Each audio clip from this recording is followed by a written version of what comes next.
कैसे आप सब? आई होप आप बहुत ही अच्छे होंगे। Welcome to the Shala Nanak education point. My name is Heena Takkar और आज हम क्लास 12th का बिजनेस स्टडीज का चैप्टर नंबर 5 पढ़ने जा रहे हैं, ऑर्गेनाइजिंग। तो समरी की फॉर्म में पढ़ेंगे, जल्दी से जल्दी इस चैप्टर को फिनिश अप करेंगे। कोशिश करेंगे कि 5 मिनट में चैप्टर समरी की फॉर्म में खत्म हो जाए।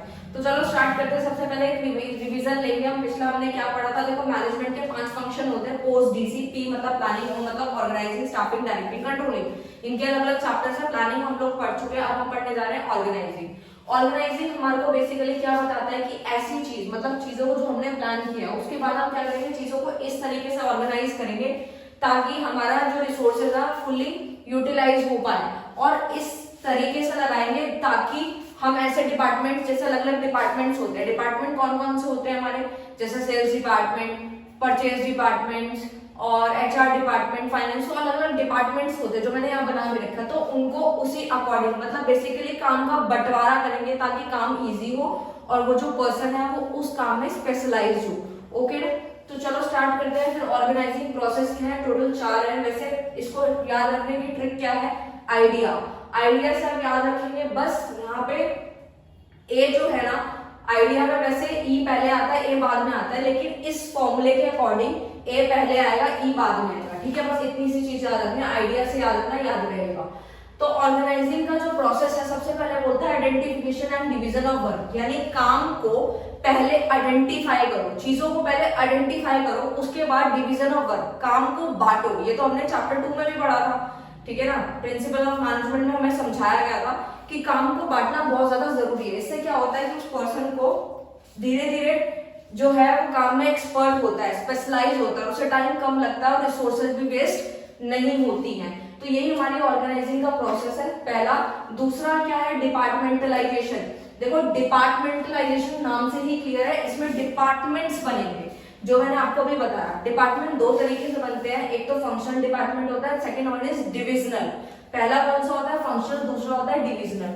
फंक्शनल का मतलब होता है इसमें जो ऑर्गेनाइजेशन है वो सिर्फ सिंगल प्रोडक्ट बनाती है, सिर्फ एक ही प्रोडक्ट बनाती है। जैसे मेडिसिन बनाते तो सिर्फ मेडिसिन ही बनाएगी, अगर कोई कॉस्मेटिक बनाते तो सिर्फ कॉस्मेटिक। तो सिर्फ एक प्रोडक्ट में जब डील करती है, एक चीज का प्रोडक्शन करती है, तो वो क्या होता है?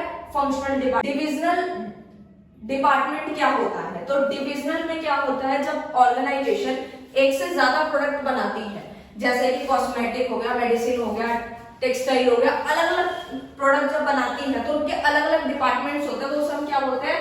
डिविजनल डिपार्टमेंट बोलते हैं। आई होप आपको क्लियर होगा। नेक्स्ट है असाइनमेंट ऑफ ड्यूटीज, यानी कि ड्यूटीज को असाइन करना। ये भी नाम से क्लियर है, मतलब उनकी स्किल और उनकी क्वालिफिकेशन के अकॉर्डिंग, किनकी? वर्कर की। वर्कर जितना स्पेशलाइज होगा, जितनी उसकी क्वालिफिकेशन और स्किल होगी, उसके अकॉर्डिंग उसको जॉब दी जाएगी।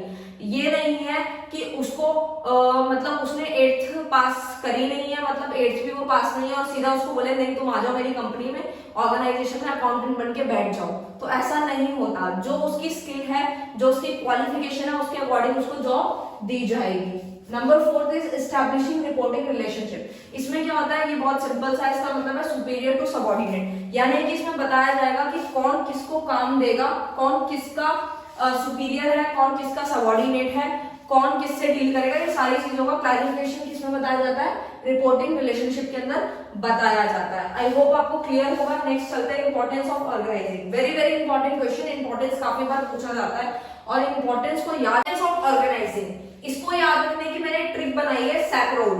सैकरोड से क्या मतलब है? SACROD, SACROD। ठीक है, S से मतलब है स्पेशलाइजेशन, A से मतलब है एडेप्शन टू चेंज, C से मतलब है कोऑर्डिनेशन, R से मतलब है रोल क्लैरिटी, एंड O से मतलब है ऑप्टिमम यूटिलाइजेशन ऑफ रिसोर्सेज, और D से मतलब है डेवलपमेंट ऑफ पर्सनल। देखो, कभी बार क्या होता है, बहुत सारे पॉइंट्स ऐसे भी होते हैं जो कि प्लानिंग के भी इंपॉर्टेंस है, ऑर्गेनाइजिंग के भी, तो आप लिख सकते हो, कोई दिक्कत नहीं है। अच्छा, जैसे कि ऑप्टिमम यूटिलाइजेशन हो गया, कोऑर्डिनेशन हो गया, ये आप पॉइंट्स लिख सकते हो, कोई दिक्कत की बात नहीं है। सबसे पहले बात करते हैं स्पेशलाइजेशन की। स्पेशलाइजेशन का मतलब ये हुआ कि ऑर्गेनाइजिंग करने से क्या फायदा होगा, क्या इसकी इंपॉर्टेंस रहेगी। तो सबसे पहले तो क्या है, स्पेशलाइजेशन आता है, क्योंकि हम अलग अलग डिपार्टमेंट बनाते हैं। जब कोई जिसकी अकॉर्डिंग मतलब जैसे उसकी स्किल है, जैसे उसकी क्वालिफिकेशन है, उसके अकॉर्डिंग उसको काम दिया जाएगा, तो वो उस काम में एक्सपर्ट होगा। अगर वो डेली वही काम करेगा तो रिसोर्सेज भी कम वेस्ट होंगे और वो एक्सपर्ट होता जाएगा डे बाय डे। तो इससे क्या होता है, स्पेशलाइजेशन आ जाता है, वो पर्सन उस चीज में एक्सपर्ट हो जाता है। Number 2 is adaptation to change. Adaptation to change का मतलब होता है कि टाइम टू टाइम जो होता है वो हर चीजें चेंज करनी पड़ती है, चेंजेस लाने पड़ते हैं। Third is coordination. Coordination and effective administration से मतलब होता है कि कोऑर्डिनेशन बनाना बहुत जरूरी है। अगर अलग अलग डिपार्टमेंट्स के बीच में, अलग अलग एम्प्लॉयज के बीच में, या मैनेजर या सुपीरियर या सबऑर्डिनेट के बीच में अच्छा कोऑर्डिनेशन नहीं होगा तो प्रॉब्लम हो सकती है। बट डिपार्टमेंट जब बन जाते हैं तो कोऑर्डिनेशन अच्छे से हो पाता है, कोई भी दिक्कत नहीं आती है। फिर आता है रोल क्लैरिटी। रोल क्लैरिटी में क्या होता है कि जो सुपीरियर होता है वो सबऑर्डिनेट को बताता है कि आपको गाइड करता है हर चीज के लेके, तो वो क्या होता है, रोल क्लैरिटी होती है कि पता होता है कि किसका काम क्या है, कौन किसको आंसर करेगा और कौन किसको अथॉरिटी दे रहा है, सब कुछ क्लियर होता है।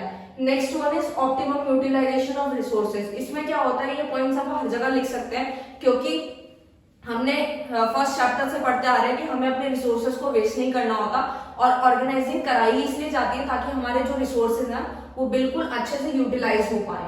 Fifth one is development of personal. इसका मतलब है कि डेलीगेट करना, मतलब जो अपनी अथॉरिटी है ना वो डेलीगेट करना। जैसे मैनेजर है, अब मैनेजर को कोई काम है तो मैनेजर अगर सारा काम खुद से करता रहेगा तो मैनेजर के ऊपर भी स्ट्रेस है। लेकिन अगर मैनेजर अपने से नीचे, यानी कि मान लीजिए एचआर एग्जीक्यूटिव को अपना काम दे देता है थोड़ा बहुत, जो कि मैनेजर के लिए इंपॉर्टेंट नहीं है, तो उससे क्या होगा, वो जो एचआर एग्जीक्यूटिव होगा वो भी काम सीखेगा, वो भी मतलब बेसिकली उसके अंदर भी डेवलपमेंट होगा, उसका भी डेवलपमेंट हो जाएगा, और साथ में मैनेजर का जो मतलब जो स्ट्रेस लेवल है वो भी थोड़ा सही हो जाएगा। तो इसीलिए डेवलपमेंट ऑफ पर्सन होना भी आता है इसके अंदर, इंपॉर्टेंस ऑफ ऑर्गेनाइजिंग के अंदर। उसके बाद आता है ऑर्गेनाइजेशन स्ट्रक्चर। देखो बुक्स के अंदर ये बहुत ज्यादा बढ़ा चढ़ा के दिया हुआ है, बट मैं आपको वही पढ़ाऊंगी जो कि आपके मेन टॉपिक्स है। ऑर्गेनाइजेशन स्ट्रक्चर क्या होता है, दो ही होते हैं इसमें, फंक्शनल होता है, डिविजनल। मैंने अभी आपको बता दिया। बुक के अंदर जब आप देखेंगे तो अलग से फंक्शनल का पूरा टॉपिक है, फिर उसके मेरिट फिर डीमेरिट। देखो बहुत सिंपल है, 5-5, 6-6 मेरिट याद करने की जरूरत नहीं है, बस आप मीनिंग समझे और उसके बाद आपको मेरिट डीमेरिट बहुत इजी लगेंगे। वैसे तो हो ही जाएंगे जब आप इसका मीनिंग को समझ जाएंगे, अगर नहीं होगा तो मैं अलग से वीडियो बना दूंगी इसके ऊपर, बट जरूरत नहीं है, ठीक है। तो फंक्शनल में क्या आता है, मैंने आपको अभी समझा दिया। फंक्शनल में एक प्रोडक्ट में डीलिंग होती है, जैसे मैंने बना के भी दिखाया। देखो डिपार्टमेंट है और अलग अलग डिपार्टमेंट, सेल्स डिपार्टमेंट ये रहा, परचेज डिपार्टमेंट ये रहा, फाइनेंस ये रहा, एचआर ये रहा, और उनके नीचे जो है वर्कर्स काम कर रहे होंगे। सेल्स में बहुत सारे, परचेज के अलग अलग वर्कर्स, फाइनेंस के अलग, एचआर के अलग, इस तरीके से जो एम्प्लॉयज है वो काम कर रहे होंगे। तो वो किस में आता है, फंक्शनल में आता है। Second one is divisional. Divisional में क्या होता है, बहुत सारे प्रोडक्ट में डीलिंग होती है, जैसे कॉस्मेटिक, एक ही ऑर्गेनाइजेशन कॉस्मेटिक बना रही है, टेक्सटाइल बना रही है, मेडिसिन बना रही है, फिर उनके नीचे अलग अलग डिपार्टमेंट है, sale, purchase, finance, HR, sales, purchase, finance, HR, इसलिए अलग अलग डिपार्टमेंट्स बना दिए गए हैं और उनके नीचे वर्कर्स जो है काम कर रहे हैं, इनके नीचे बहुत सारे वर्कर्स काम कर रहे हैं, ठीक है। तो बस इतनी सी चीज आपको याद रखनी है कि डिविजनल में एक से ज्यादा प्रोडक्ट होते हैं और फंक्शनल में सिर्फ एक ही प्रोडक्ट में डीलिंग होती है। अब जब आप इसके मेरिट और डीमेरिट पढ़ेंगे तो आप खुद ब खुद सोच सकते हैं कि फंक्शनल में क्या होगा, डिविजनल में क्या होगा। नेक्स्ट है, उसके बाद आता है टाइप ऑफ ऑर्गेनाइजेशन। ऑर्गेनाइजेशन जो होती है वो दो तरीके से होती है, एक फॉर्मल और एक इनफॉर्मल। ये नाम से ही क्लियर है, काफी बार आप लोग पढ़ते आ रहे हैं। फॉर्मल आपने लेटर्स भी लिखे, इनफॉर्मल भी लिखे, तो यहाँ से भी आप लोग समझ सकते हैं कि फॉर्मल मतलब हर चीज प्लान्ड वे में होती है।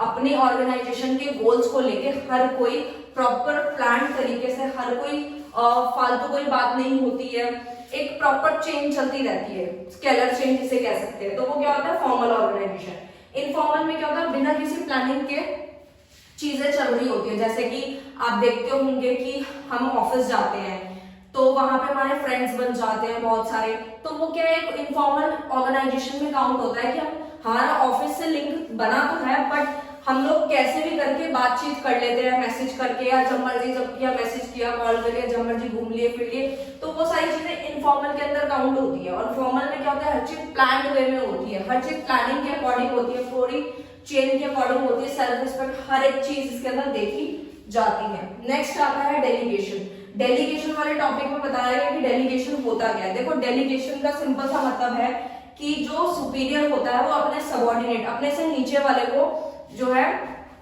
काम देता है, यानी कि क्या कहता है, downward transfer of authority. Authority जो है ना वो नीचे की तरफ ट्रांसफर होती है। अथॉरिटी क्या होती है कि अथॉरिटी दी गई है, जैसे मान लो मैं यहाँ पे पढ़ा रही हूँ अपने कोचिंग सेंटर में ऑफलाइन स्टूडेंट्स को, और मैंने किसी दूसरी टीचर को बोला कि मैं यहाँ पे 4 दिन नहीं आऊंगी तो आप पढ़ा लेना, तो वो क्या है कि मेरी जगह पे वो 4 दिन पढ़ाएंगे, तो वो क्या अथॉरिटी है, ठीक है ना। तो वो क्या होता है, हमारी डेलीगेशन होती है। तो एलिमेंट्स क्या है और प्रोसेस क्या है डेलीगेशन के, 3 होते हैं। रिस्पॉन्सिबिलिटी भी होती है, मतलब डेलीगेशन के साथ साथ ये 3 चीजें होना भी जरूरी है। कैसे? रिस्पॉन्सिबिलिटी का मतलब ये होता है जैसे मैंने उस टीचर को बोला कि आप 4 दिन पढ़ाना, ठीक है ना, तो ये तो क्या है कि डेलीगेशन हो गया, मैंने उनको अथॉरिटी दी है, बट रिस्पॉन्सिबिलिटी उनको खुद होनी चाहिए कि वो उनको पढ़ाना है, तो ये क्या है, उनकी रिस्पॉन्सिबिलिटी है। नेक्स्ट है अथॉरिटी। अथॉरिटी आप लोग समझ ही गए हैं क्या होता है, मैंने अभी बताया कि मैंने उनको अथॉरिटी दी है कि तुम पढ़ा लेना, ये अथॉरिटी है। और रिस्पॉन्सिबिलिटी क्या है कि उनको अपनी जिम्मेदारी निभानी है। And third one is accountability. Accountability का मतलब होता है आंसरेबिलिटी, यानी कि उनको आंसर देना पड़ेगा, जैसे कि किसी भी हालत में देना पड़ेगा। जैसे 4 दिन बाद में आई और उसके बाद मैंने उनसे पूछा कि आपने बच्चों को क्या पढ़ा, तो उन्होंने बोला कि ठीक है मैंने ये पढ़ाया है, तो उसमें से अगर 2 बच्चों को मैंने उठा के क्वेश्चन पूछा और उनसे वो क्वेश्चन नहीं आया उनको, तो मैंने उन्हीं टीचर से पूछा कि आपने पूरा टॉपिक समझा फिर भी स्टूडेंट को आंसर नहीं आ रहे हैं, दैट मीन्स जो है वो आंसरेबिलिटी होगा कि वो मुझे आंसर करेंगे कि इनको आंसर क्यों नहीं आ रहा, क्योंकि मैंने उनको अपनी अथॉरिटी दी थी और वो उस चीज के लिए रिस्पॉन्सिबल भी थे, तो उनको आंसर जो देना पड़ता है वो क्या है। स्टूडेंट्स हमारा चैप्टर यहीं पे खत्म होता है। एक टॉपिक बचता है सेंट्रलाइजेशन एंड डिसेंट्रलाइजेशन का, वो टॉपिक मैंने आपको सेकंड चैप्टर में ऑलरेडी करा दिया, अगर आपने नहीं देखा है तो प्लीज जाके देख लें, आपका पूरा चैप्टर यहीं पे समाप्त होता है, पूरा डन करवा दिया है मैंने। अगर आपको लगता है कोई भी डाउट है या फिर कोई नोट्स वगैरह चाहिए तो आप टेलीग्राम ज्वाइन कर लीजिए, वहां से आपको बहुत कुछ मिल जाएगा। Thank you so much.